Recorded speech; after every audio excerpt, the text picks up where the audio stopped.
இன்னைக்கு ஒரு கொஷின் பார்த்துடலாம். இதில் வந்து நமக்கு 2025 சிலபஸ் கவர் ஆகுதுன்னு சொல்லியிருந்தேன். ஃபஸ்ட்டு பார்ட் போட்டாச்சு, அதோட செகண்ட் பார்ட்டு தான் இது. இதில் எல்லாமே நம்மளோட ப்ரீவியஸ் இயரில் பார்த்தது தான் கொஷின் போட்டிருக்கோம். இருந்தாலுமே இது வந்து 2025 சிலபஸில் உள்ளது தான். நீங்கள் மொதல் கொஷின் என்னாலும் பாருங்கள். ஓமையால் கூறும் பொருள் யாதென கண்டறிக. இரட்டை கிளவி போடலாம், நான் 2 கிளவி ஒற்றுமையாக தான் இருக்கும். ஸோ இது எல்லாமே தெரிஞ்சிருக்கும், இதோட ஓமைக்கான பொருள் என்ன அப்படின்னு. ஸோ அதே மாதிரி அதுக்கு அடுத்த கொஸ்டினை பாருங்கள். பொருந்தாத இணை அதே மாதிரி தான். அது ஓமைக்கான பொருளை வந்து அப்போது ஆப்போசிட்டில் வச்சுருக்காங்க. ஸோ இது பொருந்தாதது என்ன அப்படிங்கிறத நீங்கள் கண்டுபிடிக்கணும். ஸோ இந்த மாதிரி தான் கொஸ்டினோட மாடல் இருக்கும். கொஞ்சம் நம்ம ஏற்கனவே பார்த்த கொஸ்டினோட இது வந்து புது மாடலாகவே இருக்குது. சரிங்களா? ஸோ நம்ம கொஸ்டின்குள்ளே போயிடலாம். இதில் எத்தனை கொஸ்டின் கேட்டிருக்காங்கங்கிறத வந்து நான் இந்த கொஸ்டினில் சொல்லுவேன்னு சொல்லியிருந்தேன். ஃபஸ்ட்டு பார்ட்டு போட்டிருந்தேன்னா, ஸோ அதுக்கு அடுத்து இந்த பார்ட்டில் தான் நான் வந்து மொத்தம் 100 கொஸ்டினில் நம்ம சிலபஸில் உள்ள கண்டென்ட்லாம் என்ன கொடுத்துருப்பாங்க அப்படின்னு கேட்டிருக்காங்கன்னு சொல்லியிருக்கேன். இடையில சொல்கிறேன். சரிங்களா? சரியா? இடையில கொஸ்டினும் கேட்பேன். உங்களுக்கு தெரிஞ்சிருந்ததுன்னா நீங்கள் ஆன்சர் பண்ணுங்கள். சரிங்களா? ஃபஸ்ட்டு கொஸ்டின் பார்த்துடலாமா? என்ன கொடுத்துருக்காங்க? இரட்டை கிளவி போல் இணைந்தே வாழுங்கள், பிரித்தால் பொருள் இல்லை அப்படின்னு சொல்லிட்டு சுரதா சொல்லியிருப்பார். சரிங்களா? ஸோ இப்போ இங்கே வந்து என்ன சொல்லியிருக்காங்கன்னா, இரட்டை கிளவி ஓமையால் கூறும் பொருத்தமான பொருள் என்ன அப்படின்னு கொடுத்துருக்காங்க. இது வந்து ஒற்றுமை. சரிங்களா? ஒற்றுமை. அடுத்து என்னன்னா, பொருந்தாத இணையை கண்டறிக அப்படின்னு கொடுத்துருக்காங்க. உள்ளங்கையில் நெல்லிக்கனி போல. உள்ளங்கையில் நெல்லிக்கனி போல. ஃபர்ஸ்ட் உள்ளது என்ன? இரட்டை கிளவி போல். இதோட ஓமையின் பொருள் என்னன்னு கேட்டிருக்காங்க. ஒற்றுமை. பொருந்தாத இணையை கண்டறிக. உள்ளங்கையில் நெல்லிக்கனி போல. இதுவும் ஓமைக்கான பொருள் தான், ஆனால் அதை வந்து ஓப்பனாக கொடுக்கல. சரிங்களா? உள்ளங்கையில் நெல்லிக்கனி போல தெளிவாக தான் இருக்கும். நகவும் சதையும் போல வந்து நட்பு. 2 பேரும் ஒன்றா அவ்வளோ நெருக்கமாக இருப்பாங்க. ஸோ பிரியவே மாட்டாங்க. எப்போனாலும் எதுனாலும் ஒன்றா தான் இருப்பாங்க. நீர்மேல் எழுத்து போலன்னா நிலையின்மை. இது கரெக்டு தான். இந்த நீர்மேல் எழுத்து அடிக்கடி கேட்டிருக்காங்க. அடுத்து மலைமுகம் காணா பயிர் போல வந்து அது ஏக்கத்தில் இருக்குது. ஸோ இது ஊவகைன்னு வராது. ஊவகைன்னு மகிழ்ச்சி அந்த மாதிரி காணும். ஸோ மலைமுகம் காணா பயிர் வந்து எப்படி இருக்கும்? வாண்டி வறண்டு போய் ஏக்கத்தில் இருக்கும். எப்பண்டா மழை பெய்யும் அப்படின்னு. ஸோ ஓகைன்னு கொடுத்துருக்காங்க. இது தப்பு. ஸோ நீங்கள் இதுக்கு பொருள் வந்து தெரிஞ்சிருந்தீங்கன்னா இதை ஈஸியாக அடிச்சிடலாங்க. அடுத்து நெக்ஸ்ட்டு பொறுத்துகை தான். அதே மாதிரி ஏன்னா இது வந்து பொறுத்துகையில் கேட்டிருக்காங்க. அதில் வந்து தவறானது. இதில் வந்து பொறுத்துகை. நல்லா பார்த்துக்கோங்க. கொஸ்டின் எல்லாமே நம்மளுக்கு கவர் ஆகிறது தான். இப்போ நீங்கள் பொருந்தாத இணை என்ன அப்படிங்கிறதும் நம்ம சிலபஸில் இருக்குது. அதே மாதிரி இந்த ஓமைக்கான பொருள் என்ன அதுவும் நம்மளுக்கு சிலபஸில் இருக்குது. இப்போது இதில் பொறுத்துகையில் கேட்டிருக்காங்க. இப்போ பொறுத்துகையில் ஊமை கண்ட கனவு வந்து என்ன அப்படி இருக்குன்னா தவிப்பாக தான் இருக்கும். சரிங்களா? யாருக்கிட்டையும் சொல்ல முடியாதுல்ல. ஸோ தவிப்பு. உடுக்க இழந்தவன் கை போல நட்பு. ஆங்கே இடுக்கம் களைவதாம் நட்புன்னு முடியும். சரிங்களா? ஸோ மறையா மரபின் மாறி போல அப்படின்னாக்கி கொடை.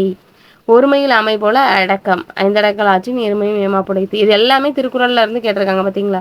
ஸோ இது வந்து ஓமைக்கான பொருள் மாதிரி இருக்கும். உடையில 2 திருக்குறளை வச்சும் கேட்டிருக்காங்க. ஸோ திருக்குறள் வந்து ரிலேட்டடாக ஆப்போசிட்டில் வர்ற மாதிரி ஏதாவது இருந்தால் நீங்கள் பார்த்துக்கோங்க. மோஸ்ட்லி நீங்கள் பொருள் தெரிஞ்சிட்டினாலே ஈஸியாக அடிச்சிடலாம் திருக்குறளுக்கு. சரிங்களா? விடைக்கேற்ற வினா கேட்டிருக்காங்க. மாணவரிடம் இந்த கவிதையின் பொருள் யாது அப்படின்ட்டு ஆசிரியர் வினா என்னன்னு கேட்டிருக்காங்க. அறிவினா. ஆசிரியர் கேட்டால் அறிவினா, அதே இது மாணவன் கேட்டால் அறியாவினா. சரிங்களா? இது எல்லாருக்குமே தெரிஞ்சிருக்கும். அதுக்கடுத்து விடைக்கேற்ற வினா தான் கொடுத்துருக்காங்க. பாரதியார் சிந்துக்கு தந்தை என அழைக்கப்படுகிறார். அப்போ பாரதியார் வந்து எதுக்கு தந்தை என்று அழைக்கப்படுகிறார்? அப்போ அதுதான் கண்டு சிந்துக்கு தந்தை என்று அழைக்கப்படுவர் யார்? அப்படி இல்லைன்னா இந்த பாரதியார் இது 2மே வச்சு கொஸ்டின் எடுக்கலாம். சிந்துக்கு தந்தை என்று அழைக்கப்படுவர் யார் அப்படின்னா பாரதியார். அதே மாதிரி பாரதியார் எவ்வாறு அழைக்கப்படுகிறார் அப்படின்னு கூட எழுதலாம். ஆனால் நம்மளுக்கு சிந்துக்கு தந்தை என்று அழைக்கப்படுவர் யாருன்னு எடுத்தால் தான் கரெக்டாக வரும். ஏன்னா அவருக்கு நிறைய பேர்கள் இருக்குது. அப்படிங்கும்போது சிந்துக்கு தந்தை அப்படிங்கிற ஒரு பேரை வச்சுக்கிட்டு ஸோ இது அப்படி அழைக்கப்படுறது யார் அப்படின்னு கேட்டிருக்காங்க. சரிங்களா? ஸோ பாரதியார் சிந்துக்கு தந்தை என அழைக்கப்படுகிறாரான்னு கேட்டிருக்காங்க. இது வினாச்சொல்லா இருந்தாலுமே இதுக்கேற்ற வினாவா கிடையாது. சரிங்களா? அடுத்து பாரதியார் சிந்துக்கு தந்தை அழைக்கப்படுவது ஏன்? இதுவும் வராது. சரிங்களா? ஸோ ஏன்னா அதில் விடை வந்து பாரதியார் சிந்துக்கு தந்தை அழைக்கப்படுவதாக தான் இருக்குது. நம்மளுக்கு அதில் விடை கொடுத்துட்டாங்க. அந்த விடையிலேருந்து தான் நம்ம எடுக்கணும். எக்ஸ்ட்ரா வேறு எதுவும் எடுக்கக்கூடாது. ஸோ இது வராது. பாரதி ஏன் அவ்வாறு அழைக்கப்படுகிறார்? அதுக்கான பொருள் இது கிடையாது. சரிங்களா? நெக்ஸ்ட் என்ன கொடுத்துருக்காங்கன்னா விடைக்கேற்ற வினாவை தேர்ந்தெடுத்து எழுதுக. பானையின் வெற்றிடமே நமக்கு பயன்படுகிறது. ரிப்பீட்டட் கொஸ்டின் தாங்க. பானையோட எந்த பகுதி நமக்கு பயன்படுது? பானையோட வெற்றிட பகுதி தான் நமக்கு பயன்படுது. ரொம்ப ரொம்ப முக்கியமானது. இதுவும் ரிப்பீட்டட் தான். நம்ம சேனலில் போட்டிருக்க கொஸ்டினில் தான் இருக்குது. அதனால் போய் பாருங்கள். சொற்களை ஒழுங்குபடுத்தி சொற்றொடராக்குதல். சரியான சொற்றொடை நீங்கள் கண்டுபிடிக்கணும் சரிங்களா. நீரின்றி உலக மக்களால் இயங்க முடியாது அப்படின்னு கொடுத்துருக்காங்க. ஸோ அப்போ மேலே உள்ளதெல்லாம் நீங்கள் வாசிங்க அப்படின்னா அதுக்கு இல்லாததான் வரும். நீரின்றி இயங்க இவ்வுலக மக்களால் முடியாது. அப்போ இதை வாசிக்கும் போதே நிறைய இடத்துல ஸ்ட்ரக்காகி வருது. அப்போ ஃபஸ்ட்டு ஆப்ஷன் வராது. இயங்க நீரின்றி உலகால் முடியாது. இயங்கங்கிற வேர்டு ஃபஸ்ட்டு வராது. அடுத்து நெக்ஸ்ட் இவ்வுலக நீரின்றி மக்களால் இயங்குறது தப்பு. நீரின்றி இவ்வுலக மக்களால் இயங்க முடியாது அப்படிங்கிறது தான் கரெக்டு.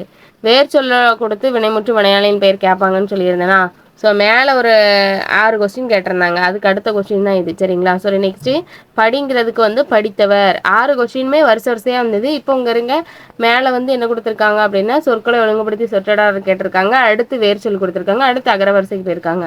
ஸோ அதான் நீங்கள் பார்த்துக்கோங்க. ஒரு கொஸ்டின் அடுத்து அடுத்தடுத்தவும் வரலாம். அடுத்த 25 50 அந்த மாதிரி கூடிக்கிட்டே போகலாம். அந்த இடைப்பட்ட கேப்பில் எதுலையாவது சொல்லி விடுவாங்க.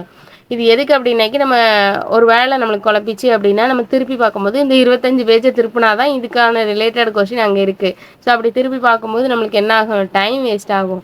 நம்மளுக்கு ஒரே டாபிக் நிறையா படிச்சுக்கிட்டீங்க அப்படின்னா நிறைய யூஸ் ஆகும்னு சொன்னால் இப்படி தனித்தனி இடத்துல கேட்கும்போது என்ன ஆகும்னா டைம் இன்க்ரீஸ் ஆகிக்கிட்டே இருக்கும். நம்மளுக்கு இந்த கொஸ்டினோட கண்டினியூட்டி எங்கே பார்த்தோம் அப்படின்னு நம்ம தேட தோணும். அப்படி தேடும்போது நம்ம அதை பார்த்துட்டு இருக்கும்போது டைம் இழுக்கும். ஜிகே போட முடியாது அந்த லெவலில் வைப்போம் சரிங்களா.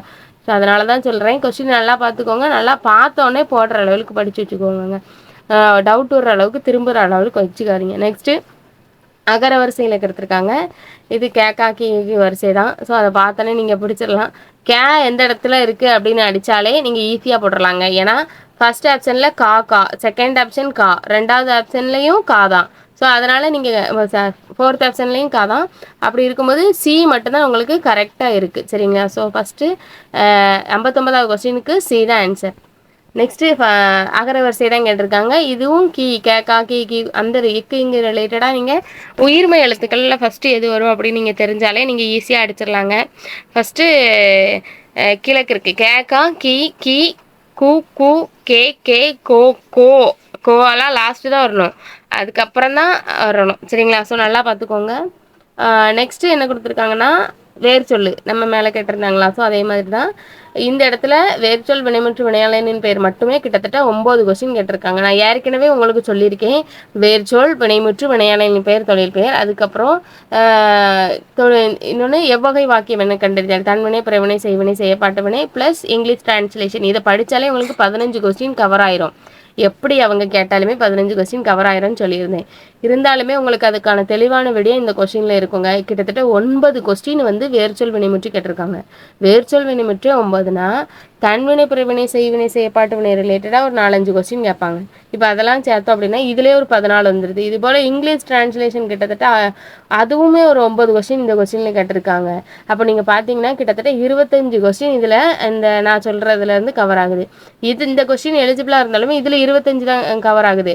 அதே இது உங்களுக்கு அங்கே எப்படி வரும்னா கண்டிப்பாக 15 கொஸ்டின் கவர் ஆயிருங்க. அடித்து சொல்லுவேன். வேர்ச்சொல் வினைமுற்று வினையாளனின் பெயர் தொழில் பெயர் எவ்வகை வாக்கியம் அது ப்ளஸ் இங்கிலீஷ் டிரான்ஸ்லேஷன் இது மட்டுமே நீங்கள் படித்தா போதும். 15 கொஸ்டின் உங்கள் கையில் இருக்குது சரிங்களா. அதை தாண்டியும் கேட்கலாம். நான் ஆவரேஜாக சொல்கிறது 15 சரிங்களா. இதில் தருகின்றார் அப்படிங்கிறதுக்கு வந்து தா அப்படிங்கிறதான். இதே தாங்கிற வேறு சொல்லி இது 3வது கொஸ்டின் ரிப்பீட்டட் சரிங்களா. வனப்பு என்னும் சொல்லின் பொருள் வந்து அழகு. ஸோ இதுக்கான வேறு பெயர்கள் நீங்கள் கண்டுபிடிச்சிக்கணும். ஏன்னா அழகுங்கிறதுக்கு வேறு இருபொருள் தருக அதுவும் இந்த கொஸ்டினில் கேட்டிருக்காங்க. ஏன்னா நீங்கள் ஒரு கொஸ்டினை பாயிண்ட் ஆஃப் வியூவில் பார்க்கும்போது பொருளும் தெரிஞ்சுக்கணும். அந்த சொல்லுக்கான பொருள் வந்து 1 இருக்கா 2 இருக்கா அப்படிங்கிறதையும் தெரிஞ்சுக்கணும். ஏன்னா நமக்கு ஒரு பொருள் தரும் இரு சொற்கள் அப்படின்னு கேட்குறாங்க. இருபொருள் தரும் பல சொற்கள் அதாவது அந்த மாதிரி இருக்கும் நிறைய கொஸ்டின் கேட்குறாங்க. ஏன்னா அது நம்மளுக்கு கேட்டிருக்க சிலபஸில் உள்ளது. ஏன்னா அடுத்த கொஸ்டின் அதான் வருது பாருங்க. ஒரு பொருள் தரும் இரு சொற்கள். அதில் இசை அப்படிங்கிறதுக்கு என்னென்னா புகழ் இசை இது ரெண்டுமே வரும் சரிங்களா. ரொம்ப ரொம்ப முக்கியமானது. இதுவும் ரிப்பீட்டட் கொஸ்டின் தான். நம்ம போட்டிருக்க கொஸ்டின்ல இது ரிப்பீட்டட் தான்.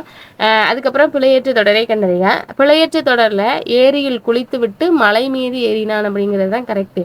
ஏரிக்கு இந்த ரீதான் வரும் சரிங்களா. இந்த ரீதான் வரும். அதே மாதிரி ஏறினா மலை மேலே ஏறினா அப்படின்னா இந்த ஏறினான் அப்படிங்கிறதுக்கு இந்த மலை மேலே ஏறினான் இதுதான் கரெக்டாக வரும். நல்லா பார்த்துக்கோங்க. தமிழில் மட்டும் இந்த லகர வேறுபாடு ரிலேட்டடாக நிறையா கேட்பாங்க. ஸோ நல்லா வேறுபாடு வந்து பார்த்துக்கோங்க. ஒளி வேறுபாடு இப்போ நம்மளுக்கு ஆங்கில சொல்லுக்கு நேரான தமிழ் சொல்ல என்ன சொல்லியிருக்காங்க அப்படிங்கிறத நல்லா வச்சுக்கணும். பொறுத்தே சொல்லியிருக்காங்க. ஹியூமனிட்டி அப்படின்னாக்கி மனிதநேயம், மெர்சி அப்படின்னா கருணை, டிரான்ஸ்பிளானேஷன்னா உறுப்பு மாற்று அறுவை சிகிச்சை, லாரி அப்படின்னா சரக்குந்தை. இது வந்து நம்மளுக்கு எலிஜிபிள் எக்ஸாமை தாண்டி நம்மளுக்கு கட் ஆஃப்லையும் கேட்ட கொஸ்டின் சரிங்களா. இது ரொம்ப ரொம்ப முக்கியமானது. இது சின்ன ஸ்டாண்டர்டில் தான் கவர் ஆகுற கொஸ்டின் சரிங்களா. அடுத்து என்ன கொடுத்துருக்காங்கன்னா நிறுத்தற்குறி தான். நிறுத்தற்குறியீடு நமக்கு 2025 கொடுத்துருக்காங்க.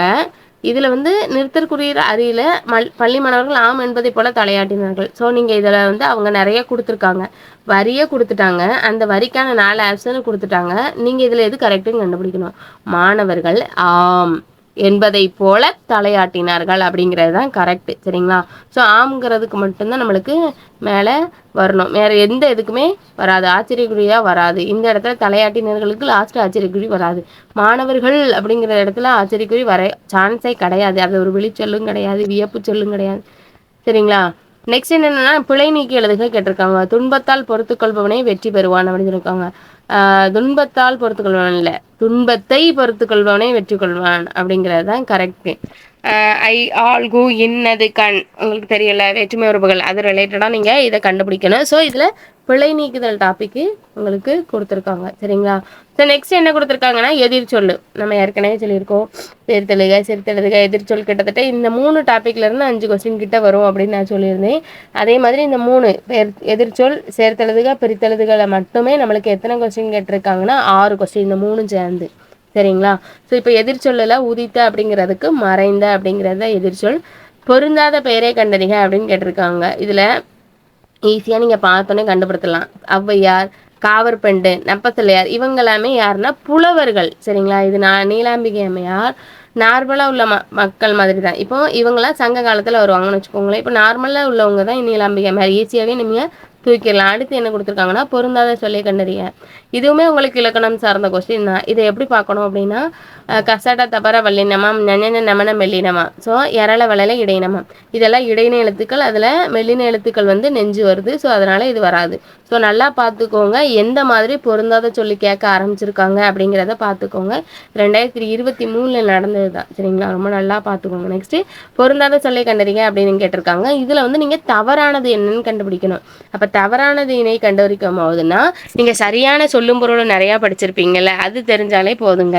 தவறானதை ஈஸியாக அவாய்ட் பண்ணிடலாம். இப்போ தாருங்கிறதுக்கு மாலை கண்டுபிடிச்சிருப்பீங்க. முனிவு அப்படின்னா சினம், அது கவரினா சாமரை விசுறது. தமர் அப்படின்னா உறைவினர், உறைவினர் அப்படிங்கிறதுக்கு கரெக்டானது பகைவர் அப்படிங்கிறது தான் எதிர்ச்சொல். அப்போ இங்கே வந்து தமர் அப்படிங்கிறதுக்கு பகைவர் கொடுத்துருக்காங்க. இப்போ ஒருவேளை உங்களுக்கு இதுக்கு எதுவுமே தெரியலை அப்படின்னு வச்சுக்கோங்களேன், இதை நீங்கள் எப்படி கண்டுபிடிக்கணும் அப்படின்னாக்கி இப்போ இதுக்கு ஆப்போசிட் கண்டுபிடிக்கணும்.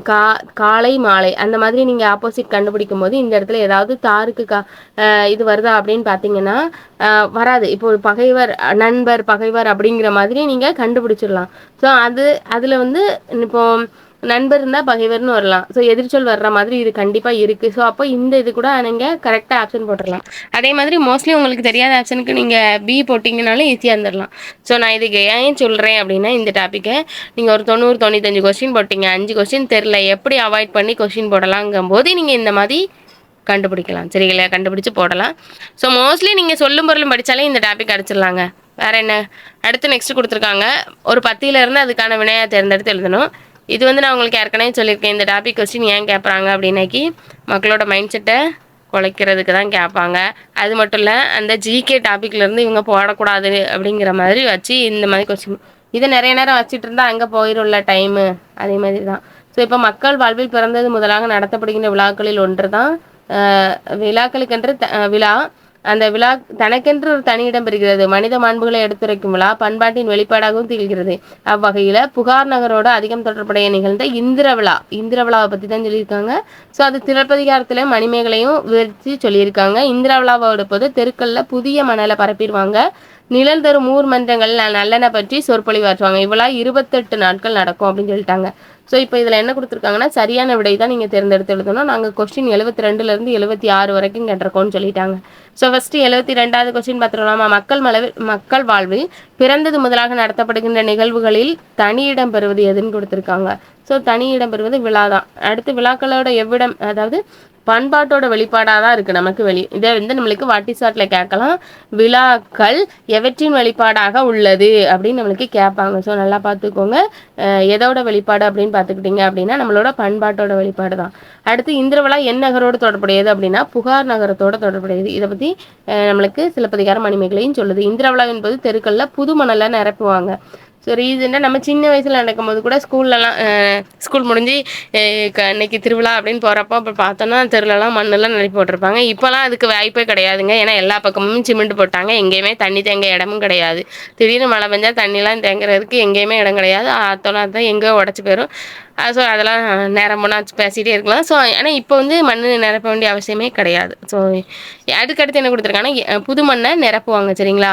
இந்த ஏதாவது விழா நடந்துச்சு அப்படின்னா தெருக்களில் புது மணலை அடித்து நிரப்புவாங்க. ஸோ அதே மாதிரி இந்திர விழாவின் போது தெருக்களில் புது மணல் நிரப்பியிருக்காங்க. எத்தனை நாட்கள் இந்திர விழா நடந்துச்சு அப்படின்னா 28 days 28 நாட்கள் நடக்கும் அப்படின்னு சொல்லியிருக்காங்க. ஸோ இதோட நம்மளுக்கு முடிஞ்சது 72லேருந்து 76 வரைக்கும். இப்போ என்ன கொடுத்துருக்காங்க அப்படின்னு பார்த்தோன்னா சொல்லும் பொருளும் பொறுத்துகையில். நான் ஏற்கனவே சொல்லேன் சொல்லும் பொருள் நீங்கள் படிச்சுக்கிட்டீங்களாலே அதுவுமே கிட்டத்தட்ட ரொம்ப கை கொடுக்கும் அப்படின்னு சொல்லியிருக்கேனா. ஸோ அந்த மாதிரி தான் இதுவும் சொல்லும் பொருள். மேலேயும் நம்ம பார்த்தோம், கீழேயும் எப்படி கேட்குறாங்க அப்படிங்கிறத நீங்கள் தெரிஞ்சுக்கோங்க. அதில் பொருந்தாதது கேட்டிருந்தாங்க, இதில் பொறுத்துக மாதிரி கேட்டிருக்காங்க. கனகச்சுனை அப்படின்னா பொன்வண்ண நீர்நிலை. கனகம் அப்படின்னாக்கி பொண்ணு தங்கம் அந்த மாதிரி. அடுத்து மத வேலங்கள் அப்படின்னாக்கி மத யானைகள். வேலம்னா யானைன்னு தெரியும். முரளும் அப்படின்னாக்கி அது முழங்கும் அப்படின்னா. பலவை அப்படின்னா முகிர்ந்த வேங்கில். வேய் அப்படின்னா மூங்கில். இது எல்லாருக்குமே தெரிஞ்சிருக்கும், இருந்தாலும் ஒரு வாட்டி சொல்கிறேன், நல்லா பார்த்துக்கோங்க. இது ரிப்பீட்டட் கொஸ்டின் தான். நல்லா வாட்டி ஸ்வாட்டில் கேட்டிருக்காங்க சரிங்களா. இதில் முரளும் அப்படிங்கிறதுலாம் வாட்டி ஸ்வாட்டில் கேட்டது தான். அடுத்து சரியான எண்ணடையை தேர்வு செய்க. 1 + இடம் ஓரிடம் அப்படிங்கிறது தான் வரும். ஸோ இதை பார்க்கும்போதே உங்களுக்கு தெரிஞ்சிருக்கும். ஒருமை பன்மை பிள்ளை ரிலேட்டடாகவும் தெரிஞ்சுக்கணும். ஒரு ரிலேட்டடாகவும் கேட்ட கொஸ்டின் தான். இது பொறுத்துக்க மாதிரி இருக்குது, சேர்த்தெழுதுக மாதிரி இருக்குது. நெக்ஸ்ட்டு சரியான எண்ணடையை தேர்ந்தெடுத்ததுங்க. ஒரு பகல் தான் கரெக்டு. இப்போது இதில் வந்து என்ன எழுத்துருக்குன்னா உயிர்மை எழுத்துக்கு இப்போ ப்ளஸ் ப. ஸோ உயிர்மை எழுத்து இருக்குது. அப்போ அதுக்கு முன்னாடி ரூ தான் வரணும் சரிங்களா. இப்போ உயிர் எழுத்துக்கள் இருக்குல்ல அ இ ஏ, அதுக்கு முன்னாடி தான் ஓர் அப்படிங்கிறது வரணும். அப்போ ஆப்ஷன் ஏ அடிச்சிடலாம். 1 பகல்னு வராது. நம்ம என்னைக்காவது ஒரு பகல்னு தான் சொல்லியிருக்கோம், இல்லை ஒரு பகல்னு கூட சொல்லியிருக்கலாம். நிறைய பேர் பேச்சலக்கில் சொல்லியிருப்பாங்க. ஆனால் அது எப்படி போடணும் அப்படின்னா உயிரெழுத்துக்கள் வர்ற இடத்துல, அதாவது இந்த ஆங் வந்துச்சு அப்படின்னாக்கி அதுக்கு வந்து என்ன வரும் அப்படின்னாக்கி புள்ளி வச்ச எழுத்து வரும் சரிங்களா. இரு வரும். அதே இது இந்த இப்போ உயிர்மை எழுத்துக்கள் ப வந்துச்சுன்னா ஒரு வரும். இது யாருக்கேன்னு நான் சொல்லிகிட்டே இருக்கேன், திருப்பி பார்த்துக்கோங்க. நம்ம ப்ரீவியஸ் இயர்லையும் நல்லா டீட்டெயிலாக சொல்லியிருக்கோம். ரொம்ப நாள் ஆச்சுன்னு திருப்பி சொன்னேன் சரிங்களா. நெக்ஸ்ட் கீழ்கண்டவற்றை கலவை தொடராக மாற்றுக. அழைப்பு மணி ஒலித்தது, கயல் கதவை திறந்தாள். அழைப்பு மணி ஒலித்ததால் தான் கதவை திறந்தாள் சரிங்களா. ஸோ நல்லா பார்த்துக்கோங்க, அழைப்பு மணி ஒலித்ததால். இதுக்கு முன்னாடி அழைப்பு மணி பற்றி கொஸ்டின் கேட்டிருக்காங்க சரிங்களா. அழைப்பு மணினா காலிங் பெல்லாம், அதுக்கான தமிழ் சொல் என்ன அப்படின்னு கேட்டிருக்காங்க. அழைப்பு மணி இதை பற்றி நான் ஔவையார் கண்டென்ட் கொடுக்கும்போது அதில் வந்து நம்மளுக்கு இந்த பின்னாடி உள்ள சொல்லும் பொருளும் கேட்டிருக்காங்க அப்படின்னு சொல்லிட்டு நான் அதையுமே மென்ஷன் பண்ணியிருப்பேன். அப்போ அதில் அழைப்பு மணியை படத்தோடு கொடுத்துருந்தாங்க. ஏன்னா 2nd ஸ்டாண்டர்ட்லேருந்து 5th ஸ்டாண்டர்ட் வரைக்கும் உள்ள ஔவையாரோட தொடர்பான கொஸ்டினை கொடுத்துருந்தோம். அதாவது ஆத்திச்சூடி, கொன்றை வேந்தன், நல்வழி, மூதுரை, இந்த 4 டாப்பிக்கும் எங்கே கவர் ஆகுது அப்படின்னாக்கி நம்மளுக்கு அது நீதி நூல்கள் கருத்துங்கிறப்போ சின்ன ஸ்டாண்டர்டு சின்ன பிள்ளைங்களுக்கு தான் அதுக்கு சொல்லணும் அப்படின்னு சொல்லிட்டு அதை வச்சுருக்காங்க. ஸோ பாடல் வரி கொடுக்கும்போது அதுக்கு பொருள், அது மட்டும் இல்லாமல் அதுக்கான சின்ன பிள்ளைங்க இல்லையா புரியணுங்கிறதுக்காண்டி படத்தோடு கொடுத்துருப்பாங்க. அந்த கண்டென்ட்டு நம்ம சேனல்லே போட்டிருக்கோம். அவ்வையார் தொடர்பான செய்திகள் ஒரு 13 நிமிஷம் இருக்கும்னு நினைக்கிறேன், அவ்வளோதான் இருக்கும். அதை வாசித்து நான் அதோட பொருள் கூட சொல்லியிருக்கேன். நீங்கள் வேணால் செக் பண்ணி பாருங்கள். அதில் வந்து அழைப்பு மணி இருக்குது, பின்னாடி உள்ள சொல்லும் பொருளும்லாம் இருக்குது சரிங்களா. ஸோ சொல்லும் பொருளில் இந்த கண்டென்ட்டு அந்த புக்கில் இருந்துச்சு, நான் சொல்லியிருந்தேன், வேணால் செக் பண்ணி பாருங்கள். இப்போ அதுக்கடுத்து என்ன கொடுத்துருக்காங்க. அது மட்டும் இல்லாமல் இது டிஎன்பிஎஸ்சியில் கேட்ட கொஸ்டின். காலிங் பெல்லாம் அழைப்பு மணின்னு டிஎன்பிஎஸ்சியில் கேட்ட கொஸ்டின். அடுத்து பொருத்தமான பொருளை தேர்ந்தெடுத்து எழுதுக. கீழே கொடுக்கப்பட்டுள்ளவற்றில் நுனியில் சுரங்கிய காய் அப்படின்னா சூம்பல். இந்த டாபிக் எந்த இடத்துல இருக்குன்னா மொழிஞாயிறு தேவநேய பாவனரோட சொல்லாய்வு கட்டுரையிலேருந்து எடுத்திருக்காங்க. ஸோ நம்மளுக்கு பொருத்தமான பொருளை தேர்ந்தெடுத்து செய்கள் அந்த இடத்துலையும் இது வரும். நம்மளுக்கு மொழிஞாயிறு தேவநாயர் டாப்பிக்கும் வருது. ஸோ இது மொழிஞாயிறு தேவநாயர் டாபிக் வந்து பொருத்தமான பொருளை தேர்ந்தெடுத்தல. இது கிட்டத்தட்ட ஒரு 4வது கொஸ்டின். இப்போ ரீசெண்டாக பார்த்த கொஸ்டினில் எல்லாத்துலேயுமே அவர் வர்றாருங்க. ரொம்ப முக்கியமான டாபிக்னு சொல்லிக்கிட்டே இருக்கேன். அவர் பற்றின டாபிக் எவ்வளோக்கு எவ்வளோ 10th லெசனில் உள்ளது அதை படிச்சுக்கோங்க. எவ்வளோக்கு எவ்வளோ படிக்க முடியுமோ படிச்சுக்கோங்க. கிட்டத்தட்ட 12-13 ஹெட்டிங் தான் இருக்கும். அதுக்குள்ளே உள்ள கண்டென்ட் தான் திருப்பி கேட்பாங்க, நல்லா படிச்சுக்கோங்க. நெக்ஸ்ட் ஆசியன் லிட்ரேச்சர் அப்படின்னாக்கி பண்டைய இலக்கியம். எபிக் லிட்ரேச்சர்னா காப்பி இலக்கியம், ரீஜனல் லிட்ரேச்சர்னா பக்தி இலக்கியம், மாடர்ன் லிட்ரேச்சர்னா நவீன இலக்கியம். இது ரொம்ப முக்கியமானது. இதை பொறுத்துகளை கேட்டுகிட்டே இருப்பாங்க. English to Tamil translation. இந்த இடத்துல வந்து 9 கொஸ்டின் கேட்டிருந்தேன் அப்படின்னா லாஸ்ட் இந்த இடத்துலையும் ஒரு தொடர்ந்து ஒரு 2 கொஸ்டின் கேட்டிருக்காங்க. ஸோ இங்கே பாருங்களேன், கலை சொற்களை பொறுத்துக அப்படின்னு சொல்லிட்டாங்க. ஸோ இதை ஃபிலாசபர் அப்படின்னாக்கி மெய்யியலாளர், பிலீஃப் அப்படின்னா நம்பிக்கை, ரெனைசேன்ஸ் அப்படின்னா மீட்டுருவாக்கம், ரிவல்யூஷன்னா மறுமலர்ச்சி, இது ரினைஸ் அப்படின்னா மறுமலர்ச்சி, ரிவல்யூஷன்னா மீட்டுருவாக்கம். இது ரொம்ப ரொம்ப முக்கியமானது. இந்த இதை நம்ம அப்படியே கொடுத்துருக்கோம். எத்தனாவது கொஸ்டின்ல நம்ம இது வந்திருக்கு அப்படிங்கிறத தெரிஞ்சிங்கன்னா, நீங்கள் நம்மளை ஃபாலோ பண்ணி வந்திருந்தீங்கன்னா தெரியும். அவங்க தெரிஞ்சிங்கன்னா எந்த கொஸ்டினில் இதை வந்து நான் சொல்லியிருந்தேன் அப்படிங்கிறத நீங்கள் கமெண்ட்டில் சொல்லுங்கள், சரிங்களா? ஸோ ஏன்னா நம்ம நிறைய கொஸ்டின் போட்டிருக்கோம், அதில் இது இருக்குது. அடுத்து விடை வகைகளில் வந்து கடைக்கு போவாயா அப்படின்னு போவேன்னு சொல்லிட்டான். அப்போ அது நேராக தான் சொல்லியிருக்கான், நேர் விடை தான். ஸோ இது ரொம்ப ரொம்ப முக்கியமானது. இதுக்கான தெளிவான வீடியோ வந்து நம்ம போட்டுகிட்டே இருக்கோம். இந்த விடை வகைகளில் இருக்கட்டும், நம்ம கிட்டத்தட்ட 5 கொஸ்டின் கிட்ட கேட்டிருக்காங்க, சரிங்களா? இந்த இடத்துல குறுநெடில் மாற்றமடைந்து சரியான பொருளை தேர்ந்தெடுத்து எழுதுகன்னு கேட்டிருக்காங்க. கனகம் அப்படின்னாக்கி என்ன அப்படிங்கிறத மேலே பார்த்தோம்னா, கனக துணைனா பொன்வன நீர்நிலை அப்படின்னு பார்த்தோம்னா, ஸோ அது தெரிஞ்சாலே இங்கே ஈஸியாக அடிச்சுக்கலாம். இங்கே பாருங்கள், கனகம் அப்படிங்கிறதுக்கு வந்து என்ன அப்படின்னாக்கி பொண்ணு. வேறு எதுக்காவது இருக்கான்னு பாருங்கள், இல்லை, அப்போ ஈஸியாக எடுத்துடலாம். கானகம் அப்படிங்கிறது காடு. இப்போ கானகம் அப்படிங்கிறது தெரிஞ்சாலே ஈஸியாக எடுத்துடலாம். குரில்நடில் கேக்கா ரிலேட்டடாக கேட்டிருக்காங்க. ஸோ இந்த கொஸ்டினில் குரில்நடிலும் கேக்கா வரிசையில் தான் வந்திருக்கு. அதே மாதிரி அகர வரிசையும் கேக்கா வரிசையில் தான் வந்திருக்கு, சரிங்களா? ஸோ அதே மாதிரி இங்கே வாங்க, அழகுங்கிறதுக்கு வந்து கேட்டிருந்தாங்க அப்படின்னு சொல்லியிருந்தேன்னா, இப்போ வந்து இருபொருள் தருக கேட்டிருக்காங்க, சரிங்களா? ஸோ இப்போ இதில் என்ன கொடுத்துருக்காங்க அப்படின்னா, வனப்பு, அணி, இது எல்லாமே அழகுல தான் வரும், சரிங்களா? இதில் வந்து இருபொருள் தருக, ஒரு சொல்லுக்கு இருபொருள் தருக கேட்டிருக்காங்க. இப்போ அடுத்து என்ன கொடுத்துருக்காங்கன்னா, ஒரு பொருள் தரும் பல சொற்கள். இதில் வந்து ஒரு பொருள் இருக்குது, திங்கள் அப்படின்னு இருக்குது. அதுக்கு நிறைய பேர் இருக்குது, பல சொற்கள் இருக்குது. சந்திரன், மாதம், அது நிலவு, நிறைய போய்கிட்டே இருக்கும். ஸோ அந்த மாதிரி இருக்குது. நான் உங்களுக்கு வந்து இது வந்து பொருந்தாத இணையில் கேட்பாங்க, அடிக்கடி சொல்லியிருக்கேன். அடிக்கடி நிறையா கேட்பாங்க. இந்த மாதிரி வேறு பெயர்களெல்லாம் 4 ஆப்ஷனில் வச்சுட்டு இதில் ஒன்று மட்டும் பொருந்தாது, கதிரவனோட கேட்டு வச்சுருப்பாங்க. அந்த மாதிரி இருக்கும், சரிங்களா? ஸோ திங்கள்ங்கிறது கிழமையிலையும் வரும். ஆனால் சூரியனில் வருமா? வராது, பருத்தின்னு வந்துடும். ஸோ சூரியனுக்கு நிறைய பேர் உண்டு, சரிங்களா? கதிரவன், பருத்தி, ரவி, இந்த மாதிரி நிறைய போய்கிட்டே இருக்கும். ஸோ அதே மாதிரி இதில் அதிகமாக கேட்டிருக்கிறது வந்து சூரியன், சந்திரன், இந்த ரெண்டோட வேறு பெயரை தான் திருப்பி திருப்பி கேட்டிருக்காங்க. பார்த்தீங்களா? இந்த கொஸ்டின் பார்த்தாலே உங்களுக்கு தெரிஞ்சிருக்கும். அடுத்து நெக்ஸ்ட் இருபொருள் தருக, அதாவது பார் அப்படிங்கிறது பார்த்தலையும் குறிக்கும், உலகம் குறிக்கும். பாருங்கிற சொல்லின் பொருள் உலகம், இது எல்லாருக்குமே தெரிஞ்சிருக்கும். பார்த்தலும் வரும், சரிங்களா? ஸோ 2 சொல்லி இதுதான் வரும். அடுத்து நெக்ஸ்ட் அடைப்புக்குறிக்குள் உள்ள சகந்து சொல்லி நிற்புங்க. இதுவுமே 2025 சிலபஸில் கவர் ஆகுது. மரத்தை வளர்ப்பது நன்மை பயக்கும். கல்வியே ஒருவருக்கு நன்மை தரும் கிடையாது. வாழ்க்கை பயணம் நன்மை பாடங்களை கற்று தருகிறதுன்னு வராது. கவிதைக்கு நன்மை தரும் அப்படிங்கிறதும் வராது. ஸோ இதை வாசிக்கும் போதே இந்த 3 ஆப்ஷனை அவாய்ட் பண்ணிடலாம், ஈஸியாக போடலாம். இந்த மாதிரி கொஸ்டினை நீங்கள் போடும்போது 1, 2 தான் கொஞ்சம் டஃப்பாக இருக்கும், மித்தபடி ஈஸியாக தான் இருக்கும். அடைப்புக்குறிக்குள் உள்ள சொல்லை தகுந்த இடத்தில் நிரப்புதல். அடுத்து சரியான வினைச்சொல் அமைந்த தொடர் வாக்கியத்தை எதுன்னு கேட்டிருக்காங்க. இதில் வந்து தமிழகத்தின் முதலமைச்சர் யார் அப்படிங்கிறது தான் கரெக்டு. செல்வத்து பயன் எத்தனைன்னு வராது, செல்வத்தின் பயன் என்ன அப்படின்னு வேணால் வரணும். எத்தனைன்னு வந்தால் நிறையா வர்ற மாதிரி. செல்வத்து பயன்கள் எத்தனை அப்படிங்கிறது வேணால் வரலாம். கல் விகுதி வந்தால் எத்தனைன்னு வரணும். கவிதை எழுதியவர் யாருன்னு வரணும், என்னன்னு கொடுத்துருக்காங்க. பொய்கை ஆழ்வார் எவற்றை எவற்றை பிறந்தார்னு கொடுத்துருக்காங்க, எங்கு பிறந்தார்னு வரணும், அதுவும் தப்பு தான், சரிங்களா? நெக்ஸ்ட் தொடரை படித்து ஏற்ற வினாவை தேர்ந்தெடுத்து எழுதுக அப்படின்னு கேட்டிருக்காங்க. பூங்கொடி தன் தோழியுடன் திங்கட்கிழமை காலையில் பேருந்தில் ஏறி பள்ளிக்கு சென்றால் கொடுத்துருக்காங்க. பூங்கொடி பள்ளிக்கு எப்படி சென்றால், இது ரிப்பீட்டட் கொஸ்டின் தான், நீங்கள் வேணாலும் போய் பாருங்கள். நம்ம போட்ட கொஸ்டின்ல இது இருக்குது, அது அப்படியே கேட்டிருக்காங்க. நீங்கள் அதை படுத்திருந்தீங்கன்னா இதுக்கு வாசிக்கவே வேண்டாம், அப்படியே போட்டுருவீங்க. இருந்தாலுமே நீங்கள் தொடர் எப்படி கேட்குறாங்கங்கிறத பார்த்துக்கோங்க, சரிங்களா? வினா எப்படி அமைக்கணும்னு. அடுத்து வினா சொல்லை தேர்ந்தெடுத்து எழுதுங்க அப்படின்னு கேட்டிருக்காங்க. இது எப்படி நடந்தது அப்படிங்கிறது தான் வினா சொல்ல வருமே தவிர வேற எதுவுமே வராது. நீங்கள் அதனால வாசிச்சு பாருங்க. அறிவி நம்பி அமெரிக்கா சென்றார் அப்படிங்கிறது வந்து ஒரு செய்தி வாக்கியமாக இருக்குது, இது வராது. நேற்று புயல் வீசியால் பள்ளிக்கு விடுமுறை, இது வராது. அதோ என் செல்வம் பறி போயிற்று, இது வராது. உணர்ச்சி வாக்கியத்தில் இருக்குது. உங்களுக்கு சரியான வினா சொல்லு டி ஆப்ஷன் மட்டும்தான். இது எப்படி நடந்தது அப்படிங்கிறது தான். அது இது எது ஏ அதெல்லாம் வினா சொற்கள் தெரிஞ்சிருக்கும். உறங்கினான் வினைமுற்றிற்குரிய வேர்ச்சொல்லை தேர்ந்தெடுத்து எழுதுக. உறங்கு, இதுதான் கட்டளை வாக்கியமாக இருக்குது. நம்மளுக்கு வேர்ச்சொல் கண்டுபிடிக்கணும்னா கட்டளை வாக்கியமாக இருக்கணும் வேர்ச்சொல் இது. அப்போ உறங்கினாள் அப்படிங்கிறது வினைமுற்று, சரிங்களா? ஸோ நல்லா பார்த்துக்கோங்க, எது கேட்டிருக்காங்க, நம்மளுக்கு எதா மாற்றணும் அப்படிங்கிறதையும் தெரிஞ்சுக்கோங்க. அடுத்து இப்போ உங்களுக்கு இந்த இடத்துல உங்களுக்கு கொஸ்டின் கேட்டிருக்காங்களா, நான் எத்தனை கொஸ்டின் கேட்டிருக்காங்க அப்படிங்கிறத சொல்லிடுறேன், சரிங்களா? ஓமைக்கின் பொருத்தமான பொருள் வந்து 4 கொஸ்டின் கேட்டிருக்காங்க. எவ்வகை வாக்கியம் என கண்டறிதல் ஒரு 2 கொஸ்டின் கேட்டிருக்காங்க. எவ்வகை விடை அப்படி இருக்கா அந்த விடை ரிலேட்டடா ஒரு 4 கொஸ்டின் கேட்டிருக்காங்க. பிறவினா சொற்கள் ரிலேட்டடா ஒரு பிறவினை சொற்றொடர் இருக்குல்ல அது ரிலேட்டடா 1, சரியான இணை சார்ந்த ஒரு 2 கொஸ்டின் கேட்டிருக்காங்க.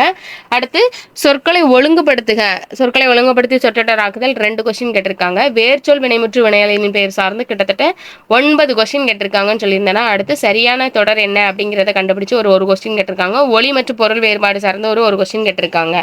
அதுக்கப்புறம் இங்கிலீஷ் டு தமிழ் டிரான்ஸ்லேஷன் ஒரு 9 கொஸ்டின் கேட்டிருக்காங்க. பிறமொழி சொற்களற்ற தொடரை நீக்கி எழுதுக அது ஒரு கொஸ்டின் கேட்டிருக்காங்க.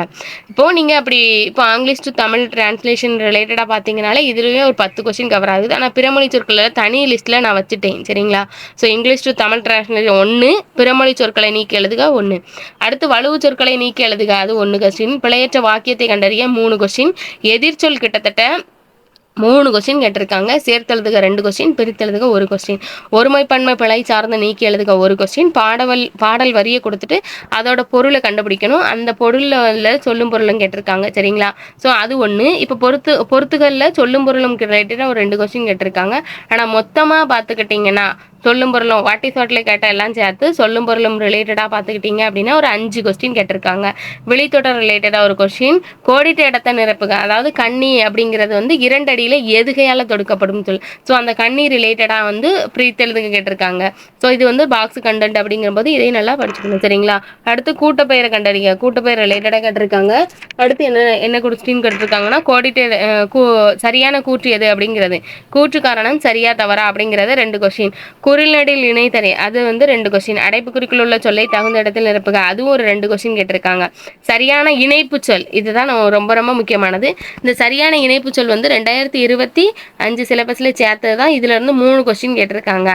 அதுக்கப்புறம் காலம் ரிலேட்டடா இருந்த காலம் நிகழ்காலம் எதிர்காலம் அது ரிலேட்டடா ஒரு கொஸ்டின் கேட்டிருக்காங்க. அதுவுமே நம்மளுக்கு சிலபஸ்ல கவர் ஆகுது கண்டென்ட் தான்.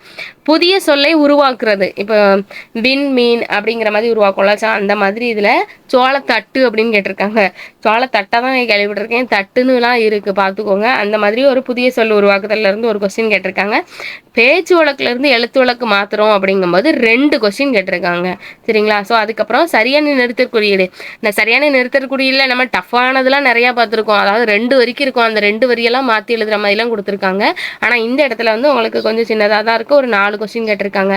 மறுவு சார்ந்த ஒரு 3 கொஸ்டின் கேட்டிருக்காங்க. அதில் வந்து சரியானது தவறானது அதை நீங்கள் கண்டுபிடிக்கணும் அந்த மாதிரி கேட்டிருக்காங்க. அடுத்து திசை சொற்கள் சார்ந்த ஒரு கொஸ்டின். விடைக்கேற்ற வினா அமைக்க அப்படிங்கும்போது ஒரு 5 கொஸ்டின் கேட்டிருக்காங்க சரிங்களா. விடைக்கேற்ற வினா வந்து 5 கொஸ்டின் கேட்டிருக்காங்க. இதுக்கப்புறம் விடை தான் பார்த்தோம், ஏற்கனவே விடை பார்த்துருந்தோம், அது வந்து 4 கொஸ்டின். விடைக்கேற்ற வினா வந்து ஒரு 5 கொஸ்டின் கேட்டிருக்காங்க. அகரவரிசை சார்ந்த ஒரு 2 கொஸ்டின். ஒரு பொருள் தரும் இரு சொற்கள் 2 நான் ஏற்கனவே சொல்லிட்டேன். பொருந்தாத சொற்களை கண்டறிங்க அது ஒரு 3 கொஸ்டின். ஒரு பேராகிராஃப் கொடுத்துட்டு கேட்டிருந்தாங்களா அதில் வந்து விழாக்கள் ஃபஸ்ட்டு கேட்டிருந்தாங்க. முக்கியமாக இந்திர விழா பற்றி கொடுத்துருந்தாங்க. ஆனால் அதில் வந்து சிலப்பதிகார மணிமேகலை கூறுதுன்னு இருந்தாங்க. ஆனால் அந்த கொஸ்டின்லாம் உள்ள கேட்கல. எத்தனை நாள் கொண்டாடுறாங்க, அதை பற்றின பண்பாட்டோட தொடர்புடையது அப்படிங்கிறதெல்லாம் தான் கேட்டிருந்தாங்க. அப்புறம் ஒரு வேறுபாடு ரிலேட்டடாக ஒரு கொஸ்டின். கலவி தொடர் அமைக்க அது ஒரு கொஸ்டின். இருபொருள் தருக அப்படிங்கிறதுக்கு 2 கொஸ்டின் கேட்டிருந்தாங்க. அதுக்கப்புறம் சரியான வினாச்சொல்லை கண்டறிக அப்படிங்கிறது தான் கேட்டிருந்தாங்க. ஸோ இவ்வளோ தான் உங்களுக்கு கண்டென்ட்டு. நம்ம மீதி கொஸ்டினை பார்த்துடலாம் சரிங்களா. இப்போ 94 எழுத்து வழக்கில் உள்ள வாக்கியங்களை வந்து நம்ம கரெக்டாக கண்டுபிடிக்கணும் அப்படின்னு சொல்லியிருக்காங்க. ஸோ இதில் வந்து எழுத்து வழக்கில் இருக்கிறது நானும் அவனே உள்ளே சென்றோம் அப்படிங்கிறது தான் ஃபர்ஸ்ட் ஆப்ஷன் கரெக்டு. அதே மாதிரி ஏன் முடியாது அப்படிங்கிறது தான் கரெக்டு. எனக்கு மிதிவண்டின்னா ரொம்ப ஆசை, வண்டி என்றால்னு வரணும். மிதிவண்டியில் அவ்வளோ தூரம் போகலாமா, மிதிவண்டியில் அவ்வளவு தூரம் போகலாமா, வண்டியில் அவ்வளவு தூரம் செல்லலாமா. ஸோ இது ரெண்டுமே தப்பு. ஆப்ஷன் 1, 4 தான் கரெக்டு. தவறான நிறுத்தற்குறியுடைய தொடர். ஏன்னா நிறுத்தற்குறியை நீங்கள் நல்லா பார்த்துக்கணும், எது கரெக்டு எது தப்பு. அப்போ எதனால் தப்புங்கிறது தெரிஞ்சுக்கணும். இப்போ நீங்கள் மாவட்ட ஆட்சியர் கொடி ஏற்றினார் கரெக்டாக தான். இதில் உள்ள எதுவுமே கமா கொட்டேஷன் வர தேவையில்லை. எழில் என்ன சாப்பிடுறான், எழில் கமா என்ன சாப்பிடுறான், இது கரெக்டு தான், கொஸ்டின் தான். இப்போ மா பலா வாழை என்பன முக்கணிகள், இதுவும் கரெக்டு தான். இதுவுமே நம்மளுக்கு புக்கில் இருக்க கண்டென்ட் தான் எல்லாமே. கார்மேகம் கடுமையாக உழைத்தார், அதனால் அவர் வாழ்வில் உயர்ந்தார். இதில் உழைத்தார் அப்படிங்கிறதுக்கு புல் ஸ்டாப் வரணும். அதனால் வேணால் கம்மா வரணும். வாழ்வில் உயர்ந்தால் லாஸ்ட்டு புல் ஸ்டாப். இதில் வந்து வாழ்வில் அது கம்மா வராது. ஸோ இதில் பார்க்கும்போதே நம்மளுக்கு தப்பாக இருக்கிறது வந்து டி தான். ஆப்ஷன் ஈஸியாக தூக்கிடலாம். அடுத்து என்ன கொடுத்துருக்காங்க அப்படின்னா நிறுத்தற்குறியில் அதனால இது எது சரி. மேலே கேட்டது என்னது, தவறான நிறுத்தற்குறியீடு கேட்டாங்க. கீழே வாங்க அதே மாதிரி சரியான நிறுத்தற்குறியீடு கேட்குறாங்க. பாருங்க, உங்களை சந்தித்ததில் மிக்க மகிழ்ச்சி ஐயா அப்படிங்கிறது தான் நம்மளுக்கு சரியான நிறுத்தற் குறியீடு. நீங்கள் மீதியை வாசிச்சாலே உங்களுக்கு தெரிஞ்சிடும். ஆன்சர் அப்படிங்கிறதுக்கு இணையான சொல்லலாம் இது விடை தான் வரும். அதே இது கரெக்ட் ஆன்சர்னா தான் சரியான விடை. நல்லா பார்த்துக்கோங்க, உங்களுக்கு குழப்பிடக்கூடாது.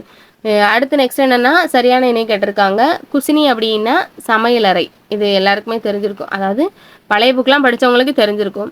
ஹாஸ்பிட்டல் அப்படின்னா மருந்தகம் வராது. ஹாஸ்பிட்டல்னால் மருத்துவமனை, மெடிசன் அப்படின்னா மருந்து. சரிங்களா? அடுத்து நிபுணர் அப்படின்னாக்கி ஓவியர் வராது. நிபுணர் அப்படின்னா வல்லுனர். சரிங்களா? ரொம்ப ரொம்ப முக்கியமானது, கேட்டது தான். அடுத்து இணையான தமிழ் சொல்லை கண்டறிய. ஸ்மார்ட் கார்டு அப்படின்னா திறன் அட்டை, எல்லாருக்குமே தெரிஞ்சிருக்கும். ஸ்மார்ட் கார்டு அப்படி இதெல்லாம் பேசிக்காகவே தெரிஞ்சிருக்கும். இது புக்கில் இருக்கிற கண்டென்ட் தான் கேட்டிருக்காங்க. அடுத்து என்னென்னா ஒருவர் கேட்கும் கேள்விக்கு மறுத்து கொடுத்தது மறைவிடை. நேராக கூடணும் அப்படின்னா, உடன்பட்டு கூடணும் அப்படின்னா நேர்விடை, மறுத்து கூடனா மறைவிடை. உங்களுக்கு நான் வந்து இது வந்து 2023 நடந்த கொஸ்டின் தான், பார்த்துருப்பீங்க. இந்த கொஷினோட கண்டென்ட் வந்து உங்களுக்கு புரிஞ்சிருக்கும்னு நினைக்கிறேன். அது மட்டும் இல்லாமல் நம்ம இந்த கொஷினில் எவ்வளோ கேட்டிருக்காங்கங்கிறதையும் முன்னாடி சொல்லியாச்சு. ஏற்கனவே சொல்லியிருந்தோம் எவ்வளோ சொல்கிறோன்னு. அது மட்டும் இல்லாமல் இந்த கொஷினோட கண்டென்ட்டு உங்களுக்கு நல்லா ஃபுல் வாங்கி படிச்சிருப்பீங்கன்னு நினைக்கிறேன். புரிஞ்சிருக்கும்னு நினைக்கிறேன். ஃபஸ்ட்டு அதாவது நீங்கள் புதுசாக பார்க்குறீங்க அப்படின்னா இந்த கண்டென்ட் வந்து உங்களுக்கு ஒரு தெளிவான புரிதலை ஏற்படுத்தியிருக்கும் நான் நம்புகிறேன். அது புதுசாக வந்திருந்தீங்க அப்படின்னா சப்ஸ்கிரைப் பண்ணிக்கோங்க, இன்னும் நிறையா வரும் நம்ம சேனலில். அது மட்டும் இல்லாமல் நம்மளை தொடர்ந்து வர்றவங்களுக்கு தெரியும் இந்த கொஸ்டின் எப்படி இருக்குது, முன்ன உள்ள கொஸ்டினை விட இந்த கொஸ்டின் எப்படி இருக்குது அப்படிங்கிறது ஓரளவு புரிஞ்சிருக்கும், கொஞ்சம் டிஃப்ரெண்ட்டாகவே இருந்திருக்கும் அப்படின்னு நான் நினைக்கிறேன். இன்னொரு ஒரு நல்ல கண்டென்ட்டில் சந்திக்கிறேன். புதுசாக வந்திருந்தீங்கன்னா லைக் பண்ணி ஷேர் பண்ணி சப்ஸ்கிரைப் பண்ணிக்கோங்க. ஏற்கனவே பார்த்துருக்கேன் நீங்களும் உங்கள் ஃப்ரெண்ட்ஸுக்கு இதை ஷேர் பண்ணி சப்போர்ட் பண்ணுங்கள். தேங்க்யூ, நன்றி.